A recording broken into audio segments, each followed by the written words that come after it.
Hello friends, आप सभी का स्वागत है हमारे अपने YouTube channel special field special study में। आज इस वीडियो में हम बात कर रहे होंगे डीएड स्पेशल एजुकेशन के अंतर्गत एचआई, वीआई और आईडीडी तीनों ट्रेड के सेकेंड ईयर के पेपर नंबर 10 की, जो कि सब्जेक्ट रहेगा आपका इंक्लूसिव एजुकेशन।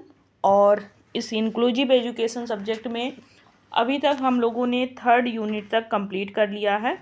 आज से हमारा ये 4 यूनिट स्टार्ट हो रहा है, जिसमें हमें पढ़ना है। ये टॉपिक रहेगा आपका समावेशी शिक्षा के लिए पाठचर्या संबंधी रणनीतियाँ। तो चलिए देखते हैं इसका सब यूनिट क्या है। सबसे पहले सब यूनिट में अगर हम बात करते हैं तो 4.1 आता है, जो कि टॉपिक रहेगा दिव्यांग छात्रों और दोहरी अक्षमता वाले बच्चों के लिए पाठचर्या संबंधी चुनौतियाँ। तो पाठचर्या पे ही संबंधित आपके ये 5 जो सब यूनिट हैं, ये सभी टॉपिक्स होंगे आपके पांचों सब यूनिट के। तो इसमें आपका पहला जो है वो दोहरी अक्षमता वाले बच्चों के लिए पाठचर्या संबंधी चुनौतियां हैं।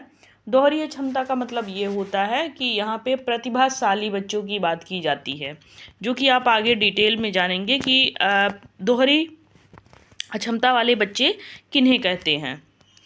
इससे संबंधित आपके क्वेश्चन पूछा जा सकता है, जैसे कि दिव्यांग विद्यार्थियों तथा दोहरी अक्षमता वाले बच्चों के लिए पाठचर्या संबंधी चुनौतियों का वर्णन करें। तो इसके लिए आप देख सकते हैं समावेशी शिक्षा जो होता है वो सभी बच्चों को उनके पास पड़ोस के स्कूलों में आयु उपयुक्त सामान्य शिक्षा कक्षाओं में उच्च गुणवत्ता वाले निर्देश, हस्तक्षेप और मुख्य पाठ्यक्रम में सफल होने के लिए समर्थन के साथ शिक्षित कर रही होती है। समावेशी स्कूलों में एक सहयोगात्मक और सम्मानजनक स्कूल संस्कृति होती है, जहाँ पे दिव्यांग छात्रों को सक्षम बनाया जाता है।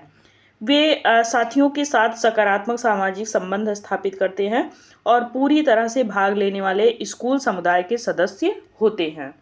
यानी कि समावेशी शिक्षा में आप जानते ही हैं कैसे बच्चों को शिक्षित किया जाता है। आपको पता है यहाँ पे दिव्यांग बच्चों को सामान्य बच्चों के साथ में उन एक ही कक्ष में एक ही छत के नीचे उन्हें शिक्षित किया जाता है। इसमें जो भी पाठ्यक्रम सामान्य बच्चों का होता है वही हमारे दिव्यांग बच्चों का भी पाठ्यक्रम होता है। लेकिन अगर दिव्यांग बच्चे को जो चीज़ें नहीं समझ में आती है तो उसमें कुछ हम फेर बदल भी कर सकते हैं और उसको हम टुकड़ों में समझा सकते हैं। इसके साथ साथ अगर उसे बहुत ज़्यादा क्रिटिकल लग रहा है, ऐसा लग रहा है कि वो बच्चा नहीं समझ पाएगा, तो उस पाठ्यक्रम को हम वहाँ से हटा भी सकते हैं और उस टॉपिक को हटा सकते हैं। उसमें कुछ ना कुछ हम परिवर्तन करके उस बच्चे को, हमारा मोटिव क्या होता है कि बच्चे को चाहे जैसे हम वो चीज़ें समझाएं। जब स्कूल अपने समुदाय के प्रत्येक छात्र को पूरी तरह से शामिल करने के लिए अपनी संस्कृति और शिक्षा प्रथाओं को बदलने की दिशा में आगे बढ़ते हैं, तो जो पेशेवर या सहयोगात्मक दल होता है वो शिक्षण अभ्यास में कहीं ना कहीं सुधार लाते हैं। बढ़ते सहयोग, अतिव्यापी और भूमिका अलगाव के स्थान पर भूमिकाओं और जिम्मेदारियों को यहाँ पे साझा करने के साथ परिवर्तन आवश्यक होता है। जैसा कि आप लोग जानते हैं समावेशी शिक्षा में आप लोग परिवर्तन बहुत कुछ देखने को अभी भी बेसिक स्कूलों में पा रहे हैं। तो बेसिक के स्कूलों में क्या हो रहा है कि जो दिव्यांग बच्चे हैं उनके लिए भी रैंप वॉल वगैरह बनाए जा रहे हैं, शौचालय बनाए जा रहे हैं, यानी कि वॉशरूम वगैरह उनके लिए अलग से बनाया जा रहा है, टॉयलेट उनका अलग से बनाया जा रहा है। साथ ही दिव्यांग बच्चे को भी वहाँ पे कहाँ पे बैठना है, किस स्थिति में बैठना है, कहाँ से टीचर उसको अच्छे से समझा सकता है, इस पे भी विशेष ध्यान दिया जा रहा है। क्योंकि आप जानते हैं एनईपी 2020 में आपके समावेशी शिक्षा पे विशेष जोर दिया गया है और यहीं पे समावेशी शिक्षा को लागू भी किया गया। यहीं से फिर बेसिक विभाग में आप देखेंगे कि बच्चों के लिए काफ़ी हद तक यहाँ पे सहयोग की दृष्टि रखी जा रही है। पहले क्या होता था कि इन बच्चों के एडमिशन भी नहीं लिए जाते थे जल्दी, लेकिन अब एडमिशन लेकर के इन बच्चों को भी शिक्षित करने का पूरा प्रयास किया जा रहा है। तो इसमें कुछ बच्चे ऐसे होते हैं काफ़ी प्रतिभाशाली होते हैं, कुछ ऐसे होते हैं जो कि आपके स्लो लर्नर की कैटेगरी में आते हैं, और कुछ बच्चे दिव्यांग होते हैं जो कि बिल्कुल भी कुछ नहीं समझ पाते हैं, तो उन्हें डीएलएस का कार्य समझाया जाता है। तो ये सभी चीज़ें किसके अंतर्गत हो रही हैं? सभी आपके समावेशी शिक्षा के अंतर्गत हो रही हैं।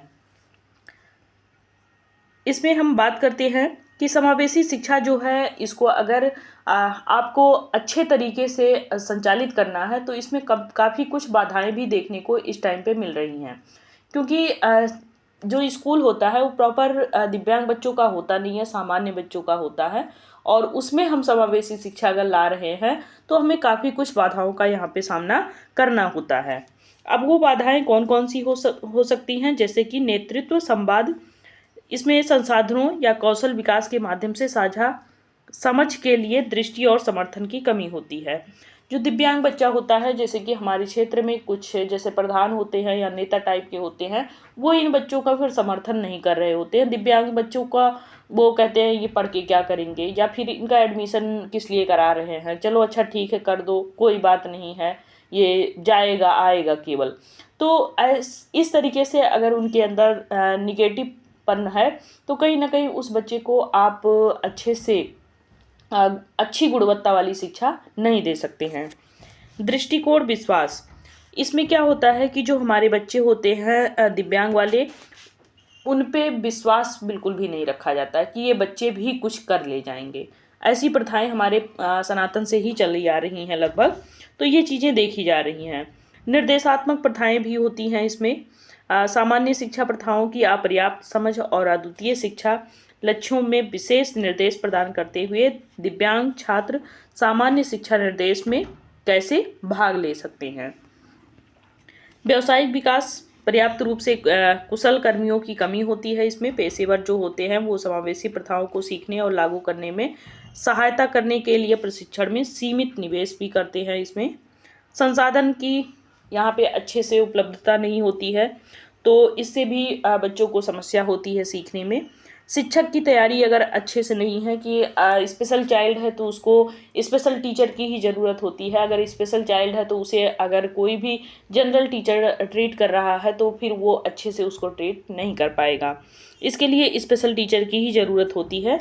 भौतिक बाधाओं की बात करते हैं तो इसमें क्या आता है कि आपके जो ये दिव्यांग बच्चे होते हैं, इनके लिए बाधा मुक्त वातावरण रखना होता है अपने उस स्कूल के परिवेश का। जैसे कि बच्चा सीढ़ियों पे नहीं चढ़ पाएगा, उसके लिए रैंप बनाया जा रहा है। बच्चा बाथरूम तक नहीं जा पा रहा है तो उसके आगे भी रैंप बनाए जाते हैं, उन्हीं के अनुसार वो बाथरूम, टॉयलेट वगैरह सब कुछ वहाँ पे अब बनाए जा रहे हैं। तो ये भौतिक वातावरण जो है, अगर यहाँ पे इसमें सुधार किया जाएगा तो ये बच्चे भी वहाँ पे जा पाएंगे और अच्छे से शिक्षा ग्रहण कर पाएंगे, साथ ही मुख्य धारा से भी जुड़ पाएंगे।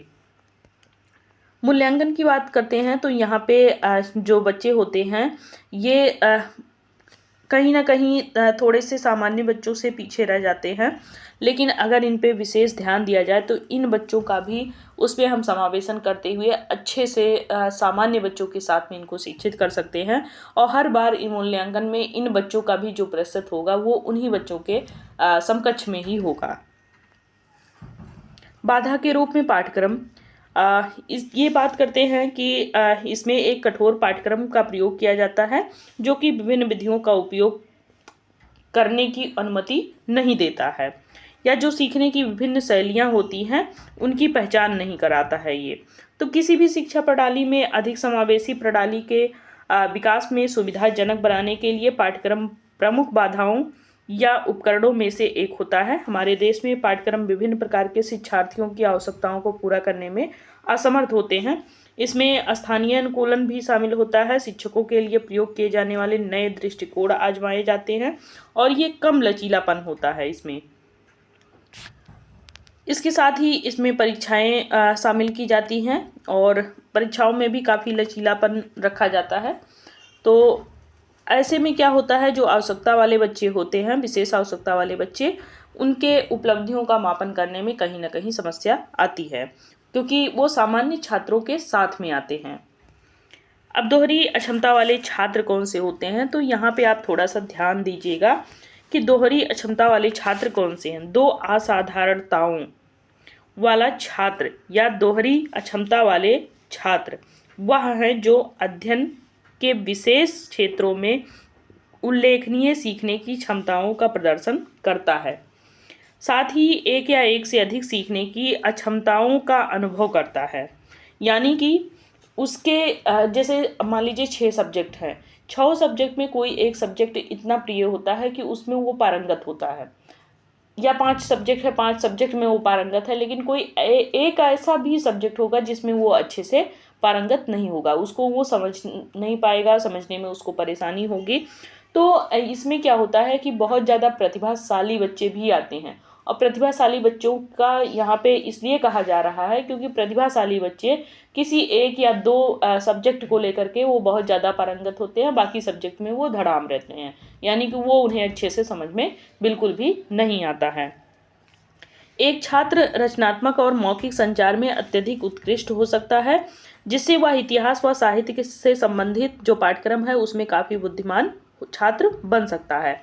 हालांकि वही छात्र को देखा जाए तो वह संघीय व राज्य परिभाषा सीखने की अक्षमताओं, भावनात्मक व व्यवहार संबंधी विकारों जैसे कि उसमें ऑटिज्म, शारीरिक अक्षमता से भी पीड़ित वो हो सकता है, जिससे अन्य सामग्री क्षेत्रों में उनके प्रदर्शन में बाधा आ सकती है। यानी कि कोई एक सब्जेक्ट होगा जिसमें वो बहुत ज़्यादा पारंगत होगा, कोई एक सब्जेक्ट होगा जो उसे बिल्कुल भी समझ नहीं आएगा, या फिर वो शैक्षणिक कार्यक्रम कर सकता है लेकिन व्यावसायिक कार्यक्रम वो नहीं अच्छे से सीख सकता है, इससे भी समस्या आती है। तो इन्हीं को क्या बोला जाता है, दो असाधारण बच्चे, जिसमें आपके प्रतिभाशाली भी हो सकते हैं, और जो प्रतिभाशाली बच्चे होंगे वो कुछ ऐसे सब्जेक्ट होंगे जिसको वो सीख भी नहीं पाएंगे। अब बात करेंगे पाठचर्या संबंधी आवश्यकताएं क्या होती हैं। दो असाधारण छात्रों की शैक्षिक आवश्यकताओं की योजना जो होती है वो बनाते समय शक्तियों, रुचियों और बेहतर बौद्धिक क्षमताओं के विकास पर यहाँ पे विशेष ध्यान दिया जाता है कि बच्चे की बुद्धि कैसी है, वो रुचि लेगा या नहीं लेगा, उसकी क्षमता क्या है, इस पे यहाँ पे विशेष ध्यान दिया जाता है। बल्कि सीखने की जो अक्षमताएं होती हैं वो अस्थायी होती हैं इनमें, इसीलिए इसे क्षतिपूर्ण रणनीतियों के उपयोग को सिखाना और प्रोत्साहन करना भी महत्वपूर्ण होता है। इन रणनीतियों में आयोजक जो होते हैं या प्रौद्योगिकी के जो लोग होते हैं विभिन्न प्रकार के संचार विकल्पों को इसमें शामिल करते हैं, कम्युनिकेशन इन बच्चों के साथ में करते हैं। जिन छात्रों को अल्पकालिक स्मृति में कठिनाई होती है उन्हें याद रखने की रणनीति भी सिखाई जाती है कि बच्चे सीख जाएं ये सारी चीज़ें। किसी भी प्रकार की संवर्धन एक्टिविटी को सीखने की जो शक्तियाँ होती हैं, रुचियाँ होती हैं, उसको विकसित करने के लिए बच्चों में काफ़ी कुछ चुनौतीपूर्ण चीज़ों का यहाँ पे सामना करना पड़ता है। सबसे पहले तो वो डिज़ाइन किया जाता है कि कैसे उन बच्चों को सिखाया जाए, प्री प्लान बनता है एक अच्छे से, तब उन बच्चे को सिखाने का यहाँ पे कार्य किया जाता है। यानी कि उन बच्चों के साथ में आपको कैसे कार्य करना है, और असाधारण जो बच्चे हैं, प्रतिभाशाली जो बच्चे हैं, उनको उनमें रुचि कैसे लाई जाए, ये चीज़ों पर बहुत ज़्यादा अच्छे से उस पर ध्यान दिया जाता है। इसको आप अच्छे से और पढ़ लीजिएगा एक बार आप अपनी भाषा में भी, और बाकी हम बहुत ज़्यादा उसको डिटेल से नहीं बताएंगे क्योंकि बहुत ज़्यादा ये क्वेश्चन आता भी नहीं है, आएगा भी तो आपके कम नंबर में ही आएगा, 2-3 नंबर में ही आएगा। तो फिर आपको इतना ही बताना है कि दोहरी अक्षमता वाले बच्चे का मतलब क्या है, या दो असाधारण वाले बच्चे का मतलब क्या है, तो हम वो जानेंगे। दो असाधारण या दो बार असाधारण बच्चों की एक परिभाषा में ऐसे बच्चे शामिल होते हैं जिनकी पहचान प्रतिभाशाली के रूप में किया जाता है। जैसे मैंने बताया कि ये बच्चे प्रतिभाशाली भी होते हैं, लेकिन एक या एक से अधिक दिव्यांगता का प्रमाण इनमें दिखाई देता है कि ये बच्चे दिव्यांग भी हैं, इनको सीखने में भी समस्या है, या फिर इनकी जो बौद्धिक प्रक्रिया है वो किसी में तेज है, किसी में कम है। प्रदर्शन इनका जो होगा वो शिक्षा में उच्च होगा। दुर्भाग्य से इस पर विश्वास करना कठिन भी होता है, ये अपवाद भी है, ऐसा नहीं है कि ऐसे सारे बच्चे निकलेंगे। आपके प्रतिभाशाली बच्चे बहुत कम ही निकलते हैं, इसको इसीलिए वैज्ञानिकों ने माना भी नहीं है इसको। ये कहते हैं कि मतलब ऐसी दिव्यांगता है ही नहीं, लेकिन ऐसी दिव्यांगता होती है, बच्चे ऐसे रियर केस में मिलते हैं मिले होंगे तभी ये यहाँ पे लिखा भी गया है, ये भी आप जानते हैं। तो मनोवैज्ञानिक जो हैं उनके बीच में अभी भी मतभेद चल रहा है कि ऐसे बच्चे नहीं होते हैं जो प्रतिभाशाली भी हो और फिर उन्हें कुछ आए भी ना। अब प्रतिभाशाली बच्चे की बात करते हैं। तो जर्मन और कुछ अन्य देशों में एक बच्चे को तब प्रतिभाशाली के रूप में परिभाषित करते हैं जब उसका आईक्यू लेवल 130 से अधिक होता है।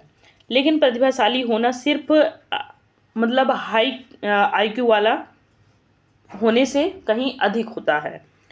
हमारे केंद्र the global centre for gifted and talented children में उस बच्चे को गिफ्टेड कहते हैं जब उसका आईक्यू और रचनात्मकता दोनों उच्च के हों, यानी कि दोनों हाई लेवल के हों।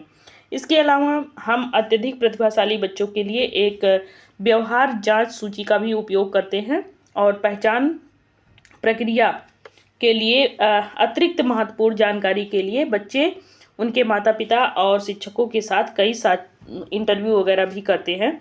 कुछ मामलों में देखा गया है कि जो उच्च बुद्धि वाले प्रतिभाशाली बच्चों में पढ़ाई, एक्सपर्जर, ऑटिज्म, ADHD व अन्य दिव्यांगताएं होती हैं।